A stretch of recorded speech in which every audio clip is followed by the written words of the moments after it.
Salam alaikum wa rahmatullah et bienvenue à nouveau aux élèves de tronc commun international. Aujourd'hui, je vous propose des exercices concernant la projection et l'ordre dans R. ولكن قبل ما نبدا التصحيح هناك مجموعة من التلاميذ اللي طلبوا شرح ديال درس الإسقاط باللغة الفرنسية، سواء من التلاميذ المشتركين في القناة أو بعض التلاميذ يعني من خارج القناة. لذلك قررت إنجاز هذا الفيديو من أجل تلبية طلبهم. ولكن قبل أن أبدأ أود أن أعتذر لكم إن أنا تأخرت عنكم في بعض الفيديوهات، فأرجو أن تعذروني. هذا ليس تقصير مني، راه بمجرد ما تلقى وقت متاح من أجل تسجيل فيديو فأنا لا أتردد، وإن كان هناك تأخر فأرجو أن تسامحوني على ذلك. وغادي نبدأ بالسؤال ديال واحد التلميذة اللي سولات على مبرهنة سيفا. في البداية أود أن أقول بأن هذه المبرهنة هذه فهي غير مقررة، ولكن هناك بعض الأساتذة الكرام ملي تيبان لهم التلاميذ استوفوا الفهم ديال درس ما ومازال عندهم مزيد من الوقت، تيقدموا بعض الإضافات اللي أكيد أنها غادي تفيد التلاميذ في المسار الدراسي ديالهم. هي سألت عن مبرهنة سيفا تيوغيم دو سيفا. حقا هناك مبرهنتين هامتين خاصة بالمثلث، كاينين جوج المبرهنات مهمتين خاصين بالمثلث، كاين مبرهنة سيفا ومبرهنة مينيلوس. المبرهنة الأولى هي مبرهنة تمكننا من البرهان أن المستقيمات المارة من رؤوس المثلث تتلاقى في نقطة واحدة.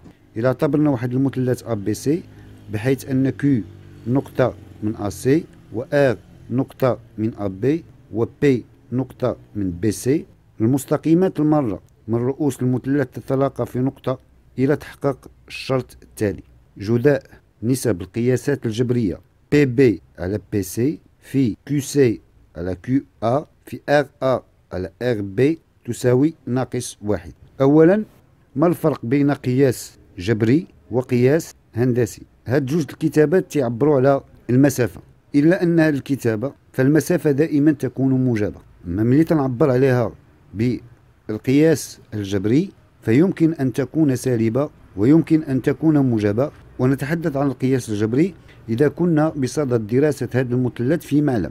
إذن فالقياس في هذه الحالة يمكن أن يكون سالبا أو موجبا على حسب منحى القياس في هذا المعلم.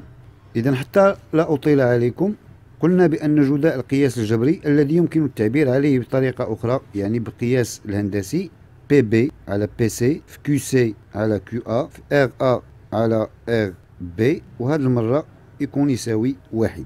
ماذا نقصد بهذا؟ بكل بساطة إذا اعتبرنا المتجهة بي بي والمتجهة بي سي فهذه المتجهتين هما متجهتين مستقيميتين. علاش؟ لأن النقط سي و بي و بي هي نقط مستقيمية، فهذا يعني بأن المتجهة بي بي ستساوي أ في المتجهة بي سي، بحيث أن أ عدد حقيقي.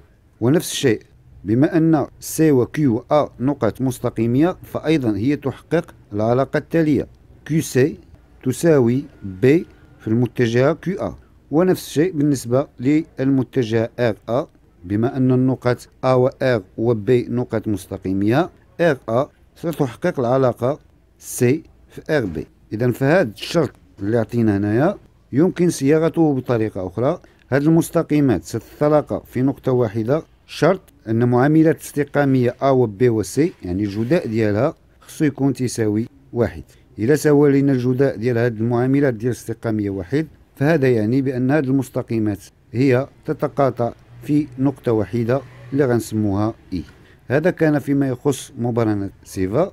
نمر الآن إلى مبرهنة مينيلوس. هذه المبرهنة هي تقريبا مشابهة للمبرهنة الأولى، إلا أنها في الحالة ديال مبرهنة مينيلوس فهي تستخدم لكي نبين أن النقط P و Q و R مستقيمية. وما قلناه يعني هو نفس الشرط في حقيقة الأمر، يعني تحقق هذا الشرط إما أنه يمكننا حسب مبرهنة سيفا أن المستقيمات المارة من رؤوس المثلث تتلاقى في نقطة واحدة، أو حسب مبرهنة مينيلوس أن النقط P و Q و R نقط مستقيمية.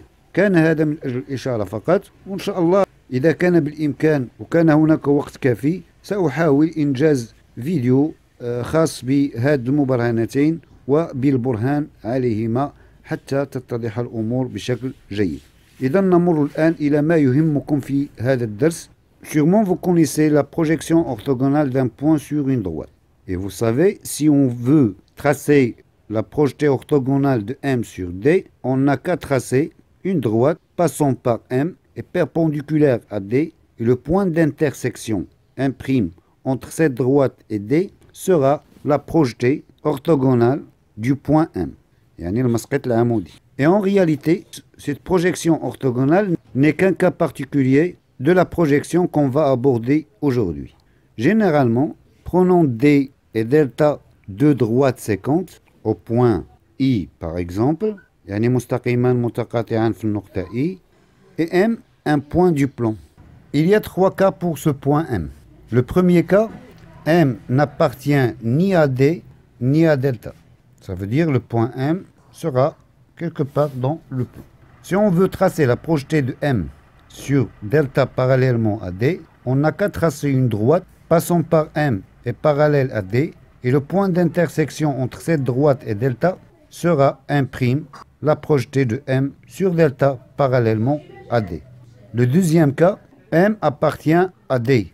Si M appartient à D, la projetée de M sera le point d'intersection entre D et delta I. On a dit que pour le premier cas, la projetée de M sera un prime, point d'intersection entre la droite parallèle à D passant par M. Le deuxième cas, M appartient à D, la projetée de M sera I, le point d'intersection entre D et delta.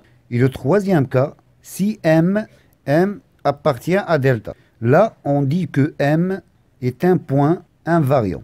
Et dans ce cas, si M appartient à delta, la projetée de M sur delta sera M lui-même. Ça, c'était pour la projection des points. Passons maintenant à la conservation du coefficient de collinéarité.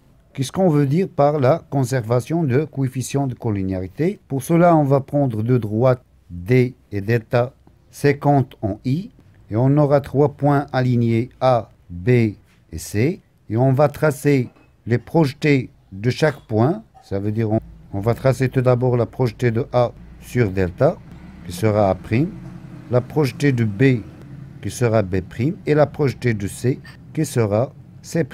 On a dit que A, B, C sont alignés, ça veut dire qu'ils vérifient la relation AC égale à K fois AB.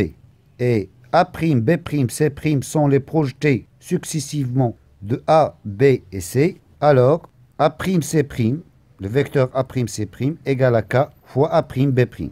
On dit que la projection conserve le coefficient de collinéarité. Et cette propriété, on l'utilise si on nous demande dans un exercice de vérifier si ces trois points sont alignés ou bien qu'il vérifie la relation AB égale à KAC. Et cette propriété de conservation de coefficient de collinéarité va nous amener à parler de théorème de Thalès. Le théorème de Thalès, comme vous le connaissez, il y a deux théorèmes. Le théorème de Thalès et la réciproque de ce théorème. L'année dernière, vous avez vu que si on a un triangle ABC, si M appartient à B et N appartient à AC, et MN est parallèle à BC, ça signifie que AM sur AB égale à AN sur AC. Puisqu'on a deux droites parallèles M, N et BC, on peut parler de la projection par exemple sur AC parallèlement à BC, et on a vu que la projection conserve le coefficient de collinéarité. Alors ce théorème sera de la façon suivante, que d'après le théorème de Thalès, on aura AM égale à K fois AB, alors AN égale à K fois AC. De même, pour parler de la réciproque de théorème de Thalès, si M appartient à AB et N appartient à AC, et AM égale à K fois AB et AN égale à K fois AC, alors on a MN est parallèle à BC.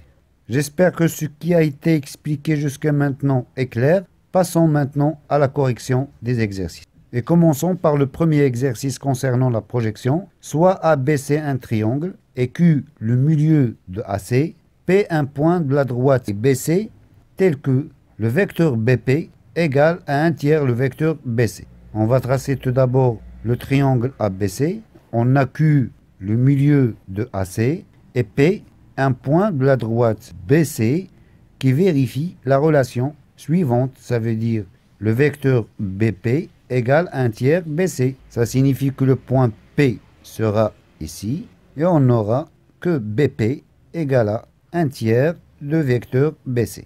La droite parallèle à BQ passant par P coupe AC en J et soit I le point d'intersection de la droite AP et la droite BQ. Ça c'était pour la figure. La première question montrait que QC égale à 3 QG. Ça veut dire on doit montrer que le vecteur QC égale à 3 le vecteur QG. On a la droite PG est parallèle à la droite BQ et on a d'après les données que BP égale à 1 tiers BC. Si on considère la projection sur BC parallèlement à BQ, B sera la projetée de Q et P sera la projetée de G et C sera la projetée de lui-même parce que C est invariant. Donc on a B est la projetée de Q sur BC parallèlement à BQ et P la projetée de J sur BC parallèlement à BQ et aussi on a C et la projetée de C sur BC parallèlement à BQ parce que C est un point invariant. Nokta samida. Et on a BP égale à 1 tiers BC, alors on aura QG égale à 1 tiers QC. La raison, la projection, conserve le coefficient ou bien le rapport de collinéarité. Donc, on peut dire que QC égale à 3 QG. B, on déduire que GA égale à 4 GQ et PA égale à 4 PI. On a d'après les données que BP égale à 1 tiers BC et on a trouvé d'après la question A que QC égale à 3 QG. On déduire que GA égale à 4 JK. Là, on ne peut pas parler de la projection parce qu'il n'y a pas des droites parallèles passant par A, Q et G à la fois. Donc, on va utiliser ici la relation de charge sur le vecteur GA et on aura ainsi que GA égale à GQ plus QA. Et on a d'après les données que Q est le milieu de AC. Ça veut dire que QA sera égal à CQ. Puisque d'après les données que Q est le milieu du segment AC, ça signifie que le vecteur QA sera égal au vecteur CQ. Et on a trouvé aux questions précédentes que QC égale à 3 QG. Ça veut dire que CQ égale à 3 GQ. Alors, GA sera écrite sous cette forme. GA égale à GQ plus. On va remplacer QA par sa valeur qui est CQ. Ainsi, GA sera égal à GQ plus 3 GQ. Donc, GA sera égal à 4 GQ.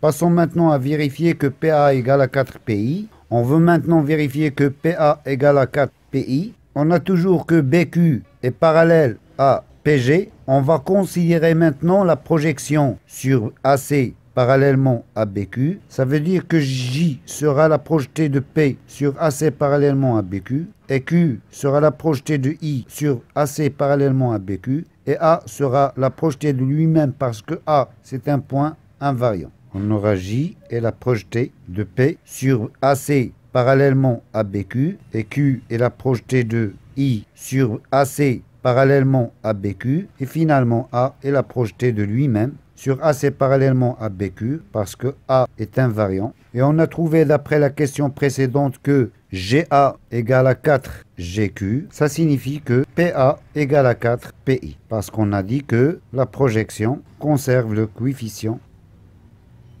de collinéarité. Passons maintenant à la dernière question. La droite passant par Q est parallèle à PA, coupe BC en K. Il nous demande de montrer que le vecteur PK égale au vecteur KC et aussi le vecteur PB égale au vecteur PK. On a la droite passant par Q est parallèle à AP, coupe BC en K.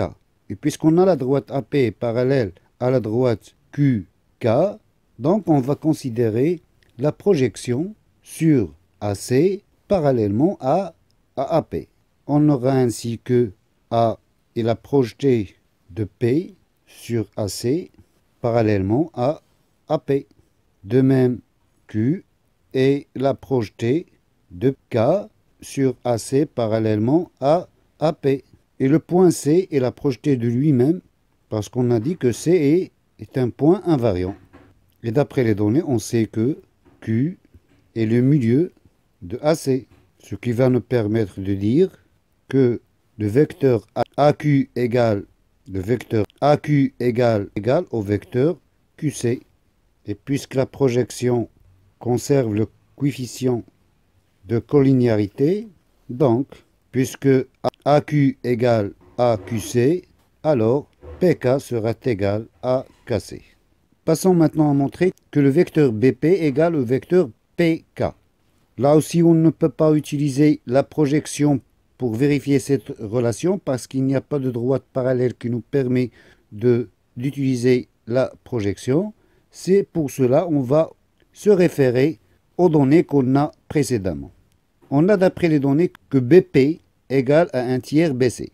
On va utiliser la relation de Charles sur BC de telle façon de trouver l'une du vecteur de l'égalité qu'on doit vérifier. Alors on va utiliser le point P et ainsi on n'aura que BC égale à BP plus PC. Alors BP égale 1 tiers BP plus 1 tiers PC. On va déplacer le 1 tiers BP à l'autre côté, on aura BP égale moins 1 tiers BP égale, et aussi on va utiliser la relation de Charles sur le vecteur PC par le point K, on n'aura que PC égale PK plus KC. En simplifiant BP moins l'1 tiers de BP, on aura 2 tiers BP, et d'après l'égalité vérifiée auparavant, on a PK égale à KC, ce qui nous permet d'écrire PK plus KC, on va remplacer KC par PK et on aura 2 PK. Donc le 2 tiers de BP égale à 1 tiers fois 2, ça veut dire le 2 tiers de PK. On va simplifier par le 2 tiers et finalement on aura BP égale à PK. J'espère que le premier exercice était clair. Passons maintenant au deuxième exercice. Soit x appartenant à R étoile, ça veut dire que x différent de 0. On pose que a égale le racine carrée de 1 plus x au carré sur x. La première question nous demande de montrer que le racine carrée de 1 plus x au carré sur x moins 1 sur x égale à x sur le racine carré de 1 plus x au carré plus 1. Deuxièmement, a montrer que le racine carrée de 1 plus x au carré plus 1 est supérieur ou égal à 2. B, on déduire que la valeur absolue de a moins 1 sur x inférieure ou égale à 1 demi la valeur absolue de x. C, déterminer la valeur approchée de nombre, le racine carré de 1,0001 sur 0,01 à 5 fois 10 à la puissance moins 3 près. Commençons par la première question, montrant que le racine carré de 1 plus x au carré sur x moins 1 sur x égale ax sur le racine carré de 1 plus x au carré plus 1. On a dit que pour vérifier des égalités de ce genre, on part d'un côté pour arriver à l'autre. On va commencer par racine 1 plus x au carré sur x moins 1 sur x égale, puisqu'on a le même dénominateur, l'expression sera écrite sous cette forme, racine 1 plus x au carré moins 1 sur x. Maintenant, on peut multiplier par la forme conjuguée, ça veut dire le mot la faire, le racine de 1 plus x au carré moins 1, qui est le racine de 1 plus x au carré plus 1. De même, on va multiplier le dénominateur par cette forme conjuguée, le racine de 1 plus x au carré plus 1. Alors, en numérateur, on aura la troisième identité remarquable, ça veut dire 1 plus x au carré tout au carré, moins 1 au carré, et au dénominateur, x, facteur de 1 plus x au carré plus 1. Puisque 1 plus x au carré c'est un nombre positif, donc on va enlever le racine carrée, on aura 1 plus x au carré moins 1 sur x, facteur de 1 plus x au carré plus 1. On va simplifier 1 et moins 1 sont deux nombres opposés. Et finalement, on aura x au carré sur x, facteur de racine carrée de 1 plus x au carré plus 1. Simplifions une autre fois par x en numérateur et au dénominateur. Et finalement, on n'aura que le racine carrée de 1 plus x au carré sur x moins 1 sur x sera égal à x sur le racine carrée de 1 plus x au carré plus 1. Et ainsi, l'égalité est vérifiée. Passons maintenant à la deuxième question A. Montrer que le racine carrée de 1 plus x au carré plus 1 est supérieur ou égal à 2. Comme on a dit auparavant, dans cette question, simplement, il nous demande de comparer les deux nombres. Le racine carrée de 1 plus x au carré plus 1 est 2. Et on a dit que pour comparer deux nombres, on étudie le signe de leur différence. On a le racine carrée de 1 plus x au carré plus 1 moins 2 égale au racine carrée de 1 plus x au carré plus 1 moins 2, ça fait moins 1. Donc le signe de cette expression est celui de celle-là. Donc on n'a qu'à comparer le racine carrée de 1 plus x au carré et 1. On a 1 plus x au carré tout au carré égale à 1 plus x au carré. Et on a 1 au carré égale à 1. Et la différence de ces deux carrés, ça veut dire le racine carrée de 1 plus x au carré moins 1 au carré, sera écrite sous cette forme 1 plus x au carré moins 1. On va simplifier 1 et moins 1 et on aura x au carré. Et x au carré, on sait tous qu'il est un nombre positif, puisque l'exposant est un nombre pair. Alors, on aura 1 plus x au carré moins 1 est supérieur à 0. Et puisque les deux nombres, ça veut dire le racine carrée de 1 plus x au carré et 1, sont des nombres positifs, l'ordre des nombres et l'ordre de carré ne changent pas. Alors, on aura 1 plus x au carré moins 1 sera aussi supérieur ou égal à 0. On a trouvé que le racine carrée de 1 plus x au carré moins 1 est supérieur à 0. En effet, le racine carré de 1 plus x au carré plus 1 moins 2 est aussi supérieur à 0. D'où on déduit que le racine carré de 1 plus x au carré plus 1 est supérieur ou égal à 2. On a vérifié que le racine carré de 1 plus x au carré plus 1 est supérieur ou égal à 2. Passons maintenant à la question de B.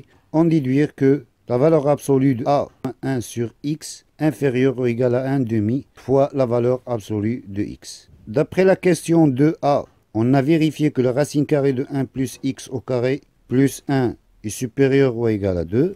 Et puisque les deux nombres ont le même signe, on va comparer l'inverse de ces deux nombres et on aura ainsi que 1 sur le racine carrée de 1 plus x au carré plus 1 sera inférieur ou égal à 1 demi. Parce qu'on a dit que l'ordre des nombres et leur inverse changent si les deux nombres ont le même signe. Multiplions maintenant les deux extrémités de cette inégalité par la valeur absolue de x. On aura la valeur absolue de x sur 1 plus x au carré plus 1 inférieur à 1 demi fois la valeur absolue de x. Et puisqu'on a le racine carrée de 1 plus x au carré plus 1 est un nombre positif, on peut ajouter la valeur absolue à cette expression et on aura que le racine carrée de 1 plus x au carré plus 1 égale à la valeur absolue de 1 plus x au carré plus 1 inférieur ou égal à 1 demi fois la valeur absolue de x. Et on a dit auparavant, d'après les propriétés de l'ordre qu'on a vu aux vidéos précédentes, que la valeur absolue de x sur la valeur absolue de y est égale à la valeur absolue de x sur y. Ainsi, on aura que la valeur absolue de x sur 1 plus x au carré plus 1 inférieur ou égal à 1 demi fois la valeur absolue de x. Et cette expression qu'on a obtenue ici, c'est la même qu'on a vérifiée à la première question. On a vérifié à la première question que x sur la valeur absolue de 1 plus x au carré plus 1 égale à la valeur absolue de 1 plus x au carré sur x. Donc, on peut remplacer cette expression par celle-ci. Et on aura la valeur absolue de 1 plus x au carré sur x moins 1 sur x inférieur ou égal à 1 demi la valeur absolue de x. Et comme vous voyez bien ici, cette expression-là, ça veut dire la racine carrée de 1 plus x au carré sur x est le nombre a. Parce qu'on a posé que a égale à 1 plus x au carré sur x. Donc on va remplacer cette expression par a et on aura la valeur absolue de a moins 1 sur x inférieure ou égale à 1 demi la valeur absolue de x. Et ainsi, l'inégalité est vérifiée. La dernière question, déterminer la valeur approchée de racine carrée de 1,0001 sur 0,01 à 5 fois 10 à la puissance moins 3 près. Rappelons tout d'abord, on a dit auparavant que l'inégalité suivante, la valeur absolue de x moins b par exemple, inférieure ou égale à r, ne permet de dire que b est une valeur approchée du nombre x à r près. Ça, c'est une propriété qu'on a vue au cours. Alors, pour déterminer la valeur approchée de ce nombre, racine carrée de 1,001 sur 0,01, posons maintenant que cette valeur approchée sera égale à b. On doit montrer que la valeur absolue de racine carrée de 1,001 sur 0,01 moins b est inférieure ou égale à 5 fois 10 à la puissance moins 3. Si on arrive à cette inégalité, on peut dire que b est la valeur approchée de cette valeur à 5 fois 10 à la puissance moins 3. D'après la question b, on a vérifié que la valeur absolue de a moins 1 sur x inférieur ou égal à 1 sur 2, la valeur absolue de x. Et le racine carrée de 1,0001 sur 0,01, on peut l'écrire de cette façon. Ça veut dire 1 plus 0,0001 sur 0,01. Et 0,0001, ce n'est que 0,01 à la puissance 2. Et vous n'avez qu'à vérifier à l'aide d'une calculatrice sur 0,01. On a a qui est égal à 1 plus x au carré sur x. Donc cette expression-là, c'est la forme de a si on pose x égale à 0,01. Alors a sera égal à racine carrée de 1 plus 0,01 au carré sur 0,01. Et on a vérifié à la question précédente cette inégalité. Alors on aura que le racine carrée de 1 plus 0,01 au carré sur 0,01 moins 1 sur 0,01, la valeur absolue de ce nombre sera inférieure ou égale à 1 demi, la valeur absolue de 0,01. Alors, l'expression sera écrite sous cette forme. Le racine carrée de 1 plus 0,01 au carré sur 0,01, on va la réécrire sous sa forme initiale. Ça veut dire le racine carrée de 1,0001 sur 0,01 moins 1 sur 0,01, 1 sur 10 à la puissance moins 2 sera inférieur ou égal à 1 demi. La valeur absolue de 0,01 sera fois 10 à la puissance moins 2. Donc, la valeur absolue de 1,0001 sur 0,01 moins 1 sur 10 à la puissance moins 2, ça veut dire 10 à la puissance 2, parce que pour ce qui concerne les puissances, si on a 1 sur a à la puissance moins n, elle est égale à a à la puissance n, sera inférieure, 1 demi c'est 0,5 fois 10 à la puissance moins 2. Et finalement, la valeur absolue de 1,0001 sur 0,01 moins 10 à la puissance 2 sera inférieure, 0,5 c'est 5 fois 10 à la puissance moins 2 sera égal à 10 à la puissance moins 3. Et ainsi, on aura que 10 à la puissance 2 sera la valeur approchée au racine carrée de 1,0001 sur 0,01 à 5 fois 10 à la puissance moins 3 près.